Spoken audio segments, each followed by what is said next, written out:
Hello and welcome to Pub Football. It's a Team of the Year special. Miles and Jimmy here. One thing that I think we should clarify before we move on is yes, we're sat on the floor, and that's because I've moved house, so I don't quite have the space that I used to. So we've done the best that we Still could looks good. with Still the set. looks good. Hopefully, some cropping will make it look lovely. Anyway, we're doing our Team of the Season special, so it's our Premier League Team of the Season. Not really taking the other competitions into consideration. It's purely Premier League. It's the players that we think have played the best in each position this season. We've both written down a team each, and we are going to come to the Pub Football team of the season. So we might have an argument. We might completely agree on some, and we'll give you what the full team of the season will be at the end of the video. So, in goal, Yes. firstly, who have you gone for? I went for Dean Henderson. And I think you're wrong. And I've just looked down on the floor, obviously. Yeah. And yeah, obviously there are a couple of good candidates. So you look at Edison, who got the Golden Gloves. He's Yeah. got to be up there. Alisson, great season. Alisson's played well. I think Ben Foster's had an all-right season for Watford. Made a couple of for the mistakes work in there, rate. yeah. He made a couple of mistakes. Kepa, no. He's been terrible for Chelsea. De Gea, no. De Gea, no. He's had a shocker as well. The goalkeeper that I've gone for, because he came so close to getting the Golden Gloves in a much worse team than Manchester City, and there's a reason he's been linked with Chelsea, and I've gone for Nick Pope. And I think that you can't really look, and it doesn't mean that he should be the England number one, because the way England play might not suit him. Yeah, he's not the best with his feet, is he? No, but he's a good goalkeeper. Is he a better goalkeeper than Dean Henderson? We don't know. He did have a good defence in front of him, but I'm going to go for Nick Pope because I think that he's been fantastic. It was a toss-up between the both of them. I did have a think. I thought, you know what? So who are we going to go for? I'll let you have Nick Pope. Nick I think Pope. he's had a blinding kind of last 5 or 6 games as Yeah. well.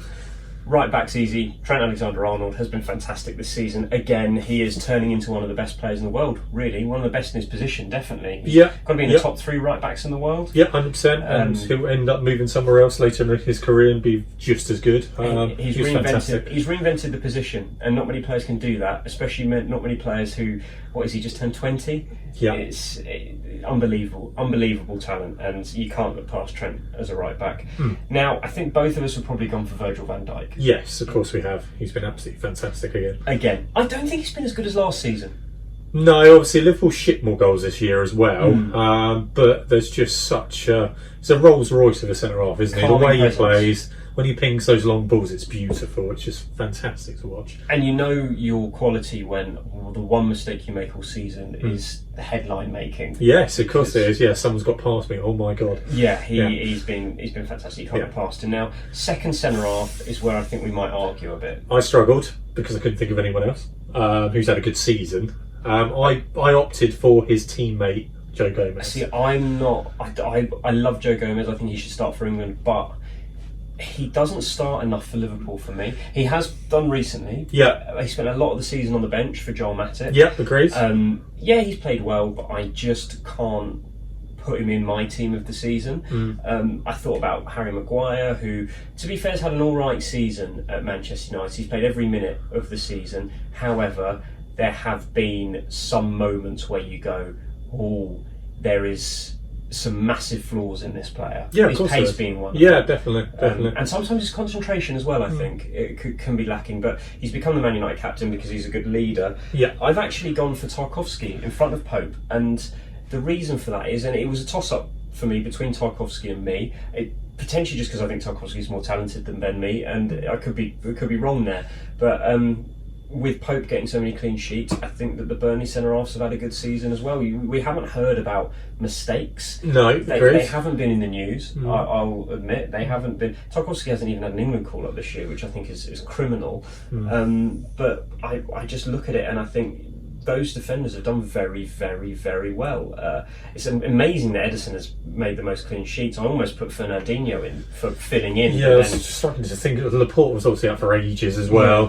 There were the boys from... I think if Laporte played the full season, Laporte 100%. would have come into this team. 100%. I think the boys from Sheffield United can count themselves very unlucky. They had a fantastic season, but we couldn't think of anyone's names, could we? So, I had a mismatch of people. But to be honest, I'd probably take your shout. Because he's played all season. As you Yeah. say, Matip was in early doors, wasn't he? Left back, I almost went Ben Chilwell. Yep, so did I, and I went for Robertson as So well. did I. So yes, yes. Again, just the way that Liverpool play, they've won the league by so much, and part of that is because of their fullbacks. Because, Van Dijk is one of the people that facilitates their ability to do what they do, but we talk about them bombing on and bombing on and bombing on and bombing on, and we talk about how Alexander-Arnold in particular, maybe not too great defensively. They still don't concede many goals.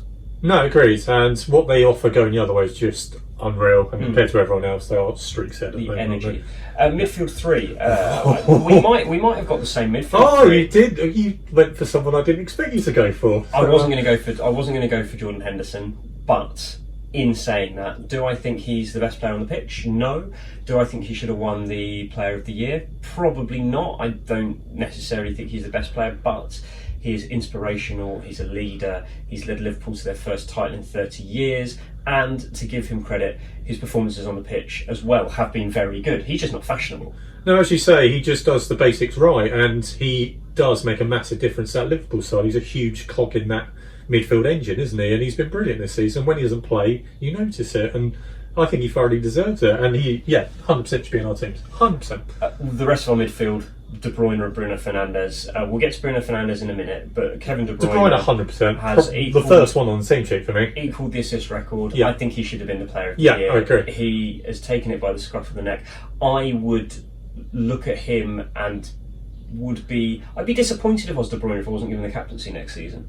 Yeah, he's going to kind of lead the new generation to side through now, isn't he? Obviously, they're quite an ageing squad. They're still trying to rebuild here and there. And he was absolutely brilliant last year, and just pulling them wins at times because he's the only one who's doing anything. The way he can spot a pass. Oh, is unbelievable. just- And so many assists, it's just brilliant. Absolutely brilliant. It's one of those passes that you wouldn't even do by accident on FIFA. No. He's that good. You just see stuff that no one else can see. He's an unbelievable player, and he has consistently done it. He doesn't, I think he's had one off game all season. That was maybe the loss against Wolves. Yeah. And they lost 3-0, and that's because De Bruyne has an off game. Yeah. Right, Bruno Fernandes. He's only been there since January. Yes. But he has transformed Manchester United. I am gutted he didn't come to Spurs, and again, the name value behind Man United still counts, even if they're not in the Champions League. Yeah. And now they are back in the Champions League.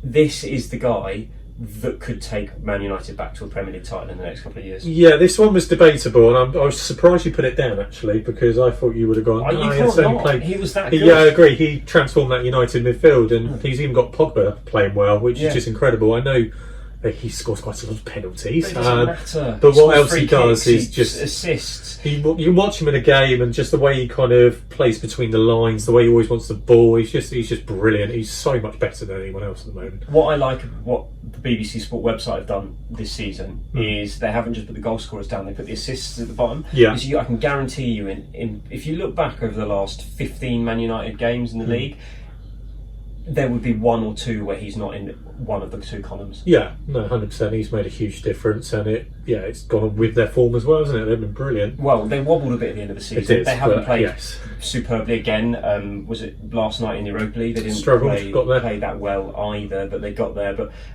it's been the moments of magic from Bruno Fernandes that have got them through. And that's the key for me about this player, is that yes, he plays well when the team's playing well, and he looks fantastic. But unlike some other players in this team who we slate off way too much, so we won't mention them now. But when the team isn't playing well, it's still his moments of genius that get them through and get them the result. Even if it's just getting them the point or getting them the win. Yeah. And that's why he's the player that I build that team around. And now they're in the Champions League. They are Manchester United. They will be able to attract the top players in the world because they're always going to be able to pay the money and pay the wages.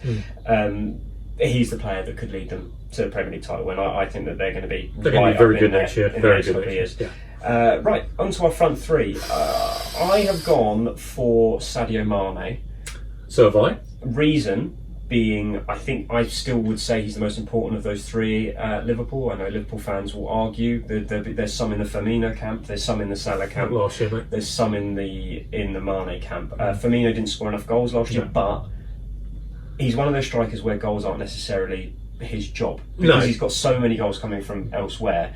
The link-up play that he provides is fantastic. Salah, I think, blows hot and cold. He's actually not a very good footballer. He's just a goal scorer. Just too greedy at times, and that for me is the reason Mane gets in the side. He's more of a team player, and he's been brilliant this year. He's been miles better than the other two, to be honest. For me, it's the key moments. There were so many games through that middle stretch of the season where Liverpool seemed to not be playing that well. Yeah. Even at the start of the season, when it was sort of like you kept saying they're going to lose. Yeah, they weren't playing well, but they're grinding results out, weren't they? And how often was it that Mane popped up with a late win? Yeah, definitely. He's a huge part of that, isn't he? And I wouldn't be surprised if Salah leaves, to be honest. I think he's replaceable. Mane isn't. He's the most replaceable. Yeah. If I was going for Kylian Mbappe, which they've been linked with, or one of the, or if they've got Sancho, Timo just someone Werner like across that. the line or Yeah. whatever. So I think Salah's the most expendable out of those three. Yeah, 100%. Just because I think that they can find someone who can match his output, and it definitely. might even lead to Firmino scoring more goals because it Yeah, might be no, less greedy. 100%. I've put Sterling on the other wing, and this is a more of a contentious subject. I look at Raheem Sterling, and for me, he's become one of the leaders at Manchester City, which I didn't actually think he would when he first signed. I thought it was a good, he's a good player. He had all the talent in the world. I wasn't sure whether his attitude was going to get him there. He's proved me completely wrong. I think his attitude is spot on. When Guardiola's come in, he's transformed him as a player. He's still, and all of the people who'd be arguing that he takes too many chances to score a goal. If you're a Liverpool fan, you can't, because again, Salah scored 30 goals in a season. Should have scored 60. Yeah, the amount of chances he had. Yeah. He scores a lot of goals. He's been on fire since the restart as well. I think Sterling's had a superb season. Yeah, as you say, he's improved his finishing, he's improved his movement in and around the box. Apart from De Bruyne, he's been the best City player, hasn't he, by miles. But who have you gone for? I had him and I had Traore written down because I think Traore's had quite a good season. I think that he's the way he's come away. on, Yeah. he has faded away, don't get me wrong, but the way he the things he's done this season and the way he's just blown fullbacks away is just fantastic, and it's been a joy to watch. He dominated Man City twice. He did. He played brilliantly against City, and the fact he's putting baby lotion on himself now so people can't hold him back is brilliant. It's great. It's great. That's what he's done this year. He's proved that a stacked, quick player with now end product can be the real deal. And we slated him at the start of the year, didn't we? We slated him. We said he's our favourite rubbish footballer. He is, and he's just the way his end product has been so good this year that he's just gone up to another level, and he's a beast, and you can't stop him. You watch the episode. Next season, watch out. Do you think he's going to get a move, or do you think he'll stay? I think he's going to stay, but how much would you want for him? Probably 60, 70 million, probably. Yeah. I'm going to let you have it. Yeah, I think he's been brilliant. Because it's Traore. Yeah. I personally, I think that Sterling possibly deserves to be in the team more because of the numbers. Traore's impact is just brilliant, and he's just been fantastic. Again, when we talk about match winners, he's come off the bench and transformed games for Wolves. Oh, big time. And he's won games from the start for Wolves. And he's played in a lot of different positions. He's played wing back, he's played as part of a front three. I think he's played through the middle up top. Yeah, yes indeed. Now, I think we're going to disagree with the strikers. I hope you've not gone for who I think you might have gone for. But I'm going to let you go. I had someone on the left-hand side who's been playing there pretty much all season, but is the most deadly striker in the Premier League, and that is Aubameyang. And you look at the other strikers. I know you've written down Vardy, and I don't disagree with Vardy, but Aubameyang has scored 22 goals from the left-hand side.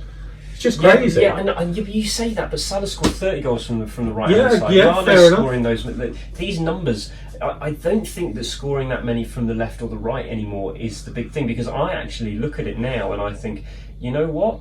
It potentially is easier to score from the wing because of the way that the striker plays now, which is dropping in and linking the play and playing you in. Yeah. I think you're more likely to get, like Cristiano Ronaldo and Messi, it started with them, just scoring goals. Gareth Bale did it for Spurs that season. I know that if you've got a top number 9, it's different, like Harry Kane, Jamie Vardy this season has been great. I almost put Danny Ings in, to be honest. Yeah, Danny Ings, because he's been superb. Yeah. But, I mean, look. I've got to be honest, I was struggling because I think Vardy's had a decent season. He hasn't had a great season. No, he's a Premier League top scorer. Kane's been in and out due to injury. Aguero's not been great. Yeah. It was really tough, to be honest. And I thought, do you know what? He's scored a lot of goals, and he's a goal scorer. And a lot of teams are crying out for that at the moment. I know. Hence why I think he should be in the starting 11. You know, considering he's supposedly this pure goal scorer, and he's been the captain at Arsenal, so he's been virtually undroppable. Don't you think he probably should have scored more than someone else who's just a goal scorer, which is Jamie Vardy? Do you think Jamie Vardy's an underrated goal scorer? But would he have scored more through the middle? Probably. Would he though? I don't know. Because They're both similar players.